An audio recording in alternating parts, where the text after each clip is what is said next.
кофейне у Джамили в эти дни безлюдно. Редкие клиенты заглядывают только к вечеру. Курортный городок этой зимой словно вымер. Ну, как видите, туристов нет у нас.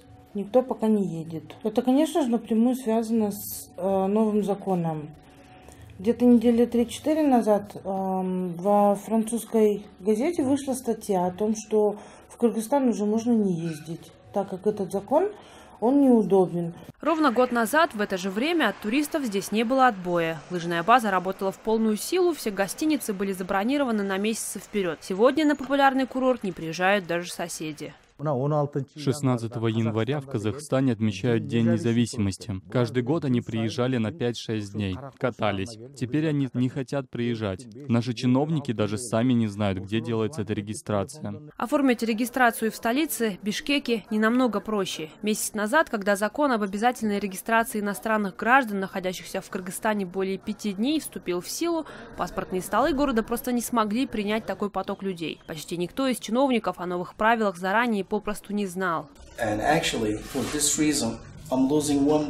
После множества публикаций в СМИ и возмущений пользователей в соцсетях правительство пообещало отменить скандальный закон. Однако спустя месяц в Кыргызстане этого так и не дождались. В Караколе нет ни заводов, ни фабрик. Кто-то кредитов понабрал, кто-то в долги залез.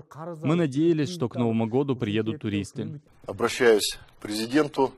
Хотелось бы, чтобы пересмотрели этот закон. Чтобы мы, наоборот, развивали туристическую тему. На этой неделе жители Каракола записали видеообращение. После того, как ролик вышел в топы самых просматриваемых, власти снова пообещали.